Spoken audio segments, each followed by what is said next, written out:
And now we welcome to the podcast Mark Bauerlein.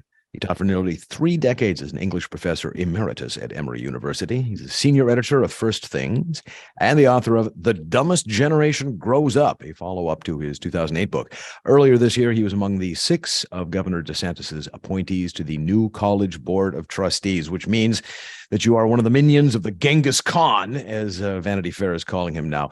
Apparently, there was this group of brave little freethinkers who were doing their best to tend the guttering flame of Western civilization, and along came DeSantis and the rest of it, and just imposed this mad, massive set of rules on these brave little souls.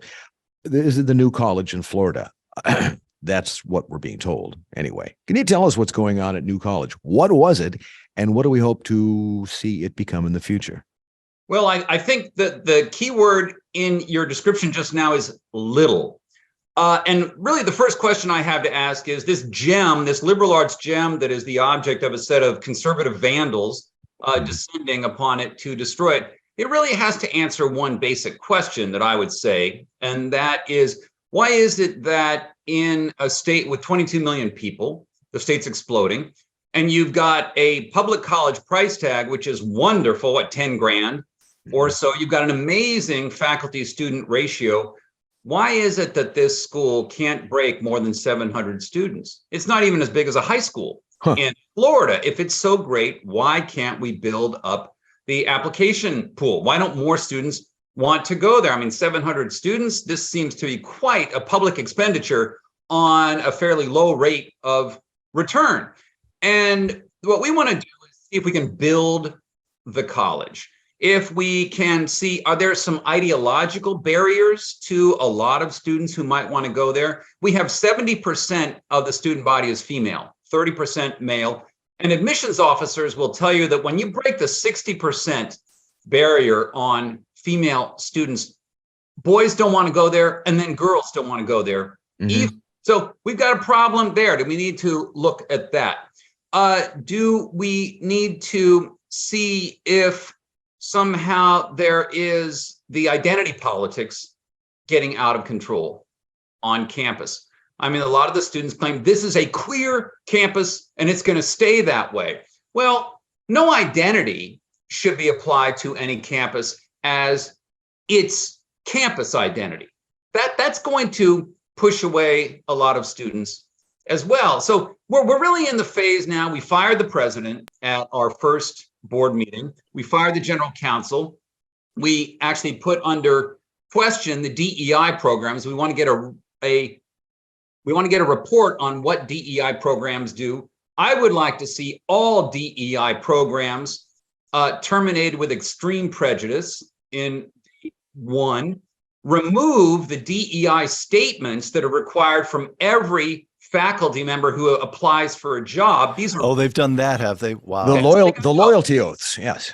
Exactly. So there are, it's going to be a slow process. Even small institutions take a while. Well, Mark, can I just say, so the new college describes itself on the website as Florida's Public Honors College. So the first 2 words there are Florida's and public. And as far as I can tell from reading the news reports, the faculty were shocked that the governor, who is, after all, the leading public official in the state of Florida, took it upon himself to appoint members to the Board of Trustees. In other words, it reads to me like, and you're now a trustee, so you have to persuade and deal with these people. You may want to soften what I say, but this reads to me like yet another instance of academics taking it as granted that it's the job of taxpayers to fund their salaries and to permit them to do whatever they want to do with the institution. And there is no accountability to those taxpayers within living memory on many of these campuses. So what we have is a fine institution on all kinds of academic measures, but the self-absorption is more or less total. Is that fair? Is that what's gone on at New College over the years? Well, as you know, Peter, from your experience at Stanford, the Hoover Institution, the faculty have been able to assert this prerogative all across the country for a long, long time. We're in charge. We're in control. We are only accountable to ourselves. This is about academic freedom. We are the ones who determine peer review, what gets taught, what gets tested, what are the criteria of inclusion and exclusion. And they've really had it pretty well to the point where they become quite spoiled. The idea that I work in a public institution, I get a check from the state, ultimately from the taxpayers. Well, so what? I mean, we're the ones who got our PhDs. We're the ones who are the smart ones. We run the classes. We're the elite. Who are you? Right. And one other dynamic that I've noticed again and again is that faculty have progressively, again, I'm asking if this is the case that you're at the institution you're now helping to run, faculty have progressively intimidated trustees. Trustees tend to be, not exclusively, but they tend to be at one institution after another business figures. And I myself have been astonished again and again at how academics are able to cow, or how figures from business permit themselves to be cowed by academics. Your job is to raise money. You just don't know enough about the work we do to establish curricula or academic. Leave that to us, all of it to us. You just pitch the money over the transom to us. Now, so one of the more striking things about that nefarious man, Ron DeSantis, is that among the trustees he's appointed to New College in Florida are two genuine academics. We're talking to one, Charles Kessler is another. What do they make of that at New College? You're not about to be intimidated by people with doctorates. You know, when I go down for the next board meeting, I'm going to sit down with faculty who want to meet, and we'll talk, we'll debate, we'll talk about DEI. I'll tell them exactly why I think it's wrong. And I can borrow, as you said, upon my 30 years of experience in teaching at a top level research university. I've read manuscripts for all, 20 different presses and journals, evaluating them for publication. I've been on hiring committees and tenure and promotion committees. I've been active in the scholarly associations. I've written or edited a dozen books. So I can't be thought of as an outsider coming in. I know the way things work within the campus. So I'm not a businessman who, let's say I have a local business in Sarasota, Florida, and I've got to be a little careful in running against the grain of things. I don't want some students showing up protesting outside my business. So I'm just going to sort of go along, rubber stamp, and write a check. But I've had to explain to a lot of journalists, trustees. Think about the trustee of a trust. You are there to monitor for malfeasance. You are there to make sure the mission is being observed. And that's what we're supposed to do in a university. I mean, the trustees are the ones who ultimately do things like approve a professor for tenure. I mean, we actually are part of the intellectual running of the institution. And that exactly, Peter, that's what's been forgotten in a lot of places. Hey, thanks for joining us. It's Rob Long in New York. I've got three questions. One is just to set the stage for a minute, because I may have this wrong. 700 students in the college.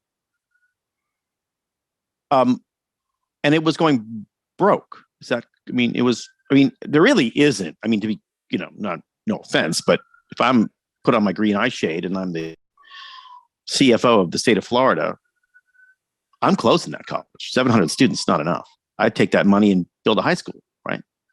So it wasn't as if the choice is to continue this great liberal arts, Hampshire College, we create our own curriculum, kind of free thinking curriculum university, and keep that going, or the barbarians from the right wing come and turn it into, I don't know what, University of Hamburg in 1932 or whatever.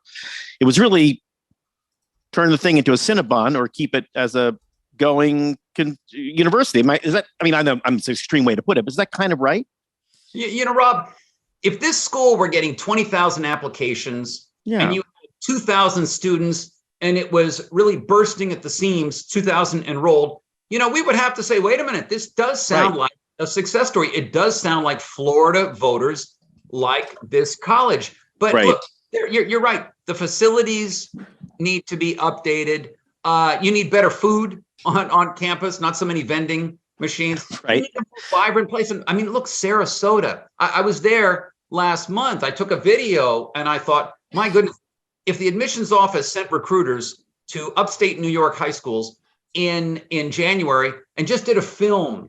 Just of weather. Yeah, right. On No, the I bay. get you. I get you. All right. So my other question is this.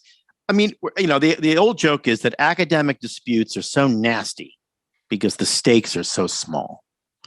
We're talking about a small school that no one had ever heard of. No one in Sarasota had ever heard. I mean, DeSantis made a joke the other day. He said, I know people who live in that neighborhood who've never heard of this college, right?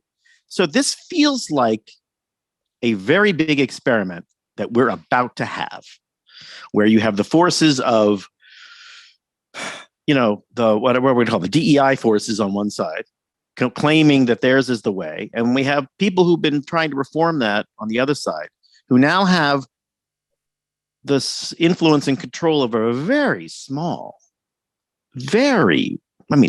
small university college. And won't we know in a year or two, at a very low cost,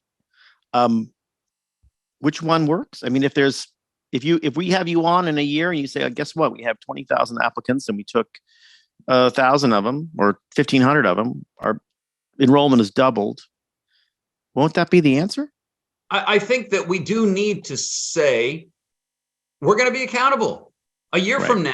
How are we doing? Let's assess our job performance. Right. Let's assess the job performance of the president. But Rob, you said it's a tiny, tiny place. It's microscopic. But what it shows is if a governor had appointed 6 hard leftist liberals to a board of trustees, give it a collective yawn.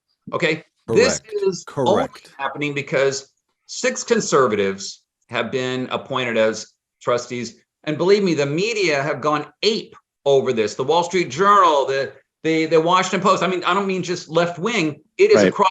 I spoke with the New Yorker this morning, USA Today. And what it shows is really, this is such a big story at the media, and it won't seem to settle down, is that the left regards the campus as its territory. Right. And correct. That's exactly right. And it has been. Exactly right. It has been. They have. That's actually a rational conclusion for them to draw because, of course, it has been. Trustees traditionally have been really, really rich dudes who kind of write a check and look the other way while Marxist professors are given tenure.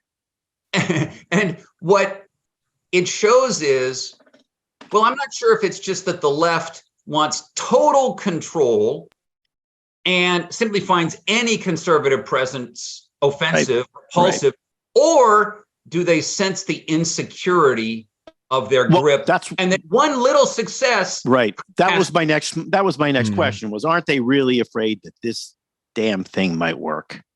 What if it works?